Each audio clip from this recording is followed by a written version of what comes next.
Hello again, everyone, and welcome back to Reddit Aliens. I'm John, and as always, thank you so much for being here.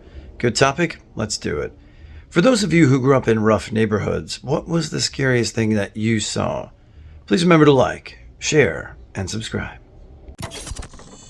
I grew up in DC and saw a woman get shot in the face while walking her dog. It happened across the street, and I saw it covering the house I was walking past, which was risky in itself, but I was scared. Luckily, it was a nice young couple who lived there, and it was chill, so terrifying. My dad grew up in Western Sydney in the early 1960s in a single-parent household and government housing, super rough area.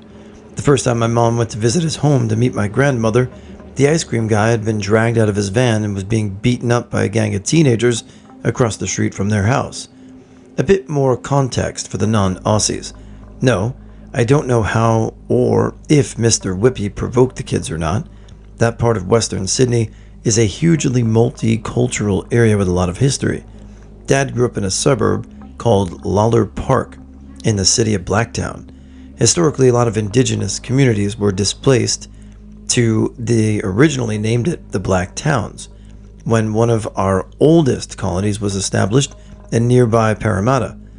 There's a lot of generational trauma and racial tensions, a lot of disadvantaged families living in housing commission homes, and a lot of crime. Nowadays, the area is largely gentrified, with a lot of housing commission being pushed further out to the urban fringes of Sydney. Blacktown can still be dangerous, but it's nothing like it used to be. And in fact, some of the best food you'll find in the whole country is found in Western Sydney. That's the positive outcome of that multicultural melting pot. Don't let this post put you off. Come visit. I was out at a bar with my dad and uncles one weekend evening. I was 10 or so. One of my uncles got into it with this guy because he was acting like a dick. My uncle, not the other guy. After the bar closed, the drama followed us into the parking lot. These dudes were now threatening my dad because he was with my uncle and with drunk people. That is not at all a ridiculous leap in logical reasoning. I was sitting in the front seat and my dad got out of the car. I don't remember if he was pulled out or got out on his own. He turns around to get back into the car and I see a huge blade drawn across his abdomen, barely missing him by possibly a centimeter at most. Someone had fortunately pulled my dad back at that very instant, or his guts would have been lying all over the seat in front of me. Whoever it was that pulled my dad back was a friendly bartender or club owner, someone we knew, and they managed to get the group disturbed enough to get my dad in the car so he could drive home. That wasn't quite the worst thing I'd seen, but it is disturbing to think how close I came to watching my dad be gutted in front of me. I've seen plenty of fights growing up. That was totally normal in the projects. No one intervenes or breaks it up really. One time this lady got on top of another lady and was hitting her with a board that apparently had some nails hanging out of it. The ambulance actually came out for that. The lady lost her eye. A guy arred his girlfriend's daughter. When they turned him into the police, he came back and shot them, setting the house on fire. We got plenty of gunshots when we were growing up. None ever strayed into our house, but our car did get shot up, and all the windows and side mirrors did get shot up. Teens were throwing a baby kitten against a wall as hard as they could. My mom went and saved the kitten from them, but it had to be put down afterwards. There's so much horrible stuff in the neighborhood like that, and it's like you have no choice but to allow it to happen. Less horrifying than just straight brutality, a couple guys my age, 15 or so, got into a fight. One of them got the upper hand and knocked the other guy down. He just sat on the guy's chest and arms and fed him punch after punch right to the face. I remember the punches were slow and unhurried, and he threw them in wide arcs rather than straight on. It sounded awful, like wet meat. The other guy was effed up. He was probably knocked out after the first few. At least I hope he was. It probably didn't go on that long, but it felt like forever. I don't remember what happened after that, but the guy who got beat never came around downtown again. I didn't live in a bad area, but I worked in the projects in East New York. I saw a guy standing outside of someone's apartment with his bike. The owner of the apartment opened the door, and without saying a word, they both immediately started throwing punches. The fight only lasted a few seconds, but the guy who was waiting outside the door pulled out a gun and shot the owner of the apartment 5 times in the chest. After he shot him, he grabbed his bike and walked away slowly like nothing had happened. The man who got shot was also really calm. He took a knee for a few seconds, stood up, and took a few steps forward before he collapsed and died in front of the elevator. It affected me at the time, but not so much anymore. I just couldn't imagine dying in that filthy hallway covered in piss. I couldn't imagine that being the last thing I saw as I left this world. I'm very thankful that I don't work in that area anymore. Yeah, that's pretty rough. I've been to that area a couple times, not probably in the last 10 years, but it's gotten a little better, and some parts gotten a little worse. But yeah, thanks for sharing. I didn't really grow up in a rough neighborhood, but the first house I bought was in one. I got a deal in a house for $120,000 back in 2018 in Lubbock, Texas. Someone got shot in the head inside the Walmart a few blocks away. There were occasional but not frequent gunshots, a weekly or monthly occurrence. 3 doors down from us was the domestic violence house, where people were always getting into it outside and cops came frequently. The neighbors across the street were definitely drug dealers. A guy got the shit kicked out of him in the high school track about 200 yards from my house. Teenagers were frequently throwing rocks at cars for entertainment. One decided to throw ninja stars at stray cats, according to Nextdoor. The house next to mine burned down and also caught another house on fire. Stray animals moved in. There were an alarming number of stray dogs, mostly pits, and you couldn't really walk your dog near any alleys. We adopted a stray from the streets and found the owner. She let us keep it because it was basically feral. I rode my bike around and explored the neighborhood, and it never seemed so bad in the daytime. I think people just got drunk and did drugs in the evening and got a little crazy. When we left our flat to go to school, there was a guy just sitting on the steps with a large knife and machete wedged in his head and a fair amount of blood. My next door neighbor overdosed outside our flat in a suicide attempt, and my mom, she was a nurse, saved her life. A guy in another block of flats with an air rifle was taking shots at kids playing outside. I almost got hit. I heard the pellet whiz past my head. I was mugged at a local fun fair. We were so poor that I had no money to take. I was bullied badly at school, and someone tried to slit my throat with a small knife. My jacket saved me from any injury, but I needed a new jacket, which we couldn't afford, so I just had to keep wearing it. There are lots more, but they stand out. Wester Hales, Edinburgh. This happened at my sister's house a few years ago. She's outside smoking a cigarette and watching a few drunk teenagers chase each other around a car across the road from her. One of them made a beeline for her. This was when she realized they weren't only chasing each other for fun. 2 of them had machetes.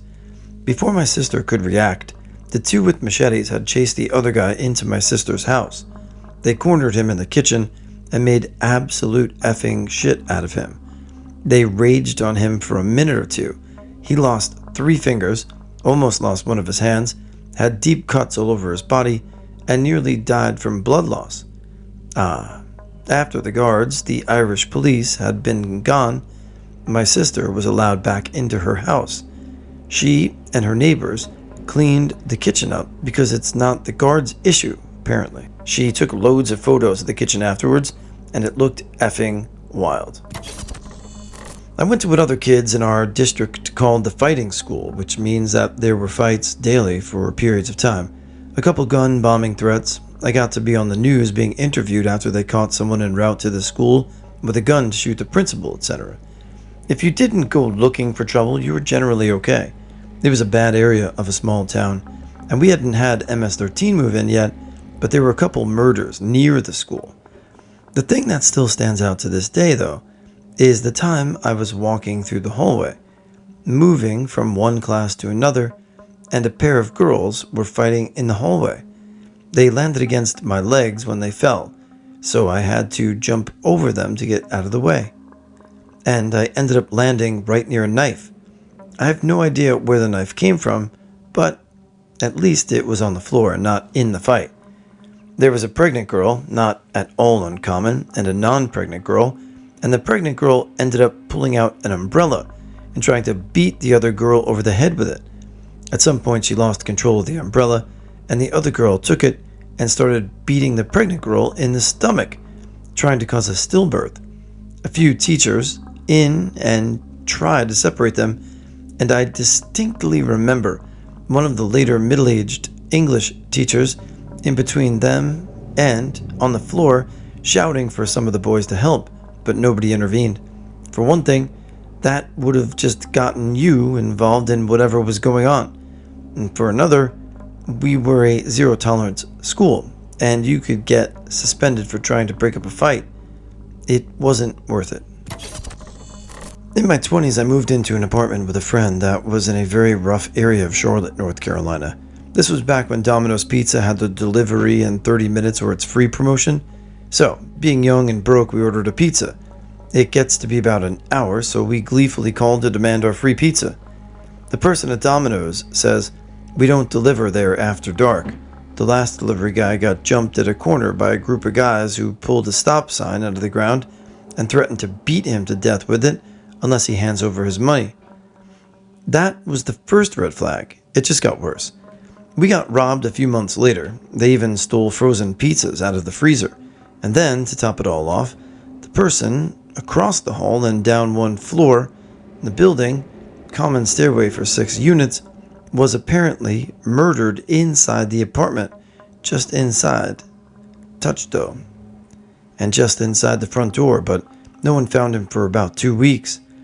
We noticed the smell and thought it was mildew from a flood in the laundry room on the ground floor, but it kept getting worse and worse and worse. It became impossible to go into my stairway without holding your breath. Thankfully, they eventually went in and found what was left of the body. So I grew up in what was basically a police no-go zone in Scotland. It was in the top 10 most deprived areas in Europe. A good way to explain how rough it was to go on a police safety course where they tried to teach kids the dangers of the world. In one scenario, they get the kids to go into an area, trap them, and threaten them. They had to stop the scenario because the police officer was being threatened by us. Then the next one got threatened too, so they had to split our group up from all the other schools. I literally heard a conversation between 2 cops. These kids can't go anywhere near my other schools. They're the troublemakers from Hobo Road. But what about kids from their own school? If they fight each other, that's on the teachers. They beat up another school, that's on us. One time, a kid, 9 to 10 years old, in school tried to kill another in the playground by choking them to death. It was 4 to 5 teachers to drag him off. They had to pick him up to get him away because they couldn't drag him. There were about 3 or 4 minutes where everyone was just telling the kid he was going to kill the other one. One time, a kid, 9 to 10 years old, was knocked out and left in the school corridors. About 10 other kids jumped him. The pussies had to wait until someone jumped him from behind, though. He couldn't walk straight, stay standing. His speech was slurring, and he kept trying to go to sleep, but the school wouldn't call him an ambulance. Even the teachers were really worried. One time, I was at the off-license shop that just sold booze. It was after the normal shop closed, but not that late. There was a guy who had his face burned off hitting on a woman, and she was rejecting him, and he was getting aggressive. It was only really scary because of his face. Someone pointed out that I was in there and told him to calm down and get me served first. One time, this kid, 11 or 12, had this other kid, 10 to 11, up against the wall with a knife an inch or so away from his eye, demanding he give him 10 quid. The kid didn't have it, so he was demanding he go home and steal from his mom. I'm pretty sure that kid got sent out to get his parents drug money. One time I was walking with my mom to her friend's house, and this car came screeching up and suddenly stopped next to another. A bunch of guys jumped out and started hitting on the windows of this other car that was parked and had guys in it. The guys in that car jump out on the other side and run away. The car drives off. All you could hear were the parents all calling their children in. The 2 guys in the car come back and set up for other car to come back. My mom dragged me away instead of letting me stand and watch. I remember seeing the other car come back, but I didn't get to see what happened. I heard the police waited 3 hours to turn up. All I remember was thinking, where did they get the water for their pot noodles? As they had noodles that You cook with boiling water and eat out of the pot or cup. I've got a bunch of effed up stories. My therapist's response to hearing some of them was, Jesus, it was like being in war. I was trying to park in front of my house when a teenager with a handgun stepped in front of my car and pointed the gun in my face. I was parallel parking in a spot about 3 inches longer than my actual car and had just gotten off work after running double shifts and a 6-hour freshman college lab classes for 3 straight. I lifted my chin at him and flipped him the bird. This is not what he was expecting. His friends yelled at him and ran off. He ran off after them. I finished parking and called the cops, who said, meh, then went to bed. Not long after that, those kids executed my neighbor's son and blew off his girlfriend's jaw, but she survived, while they were walking home just a few blocks away.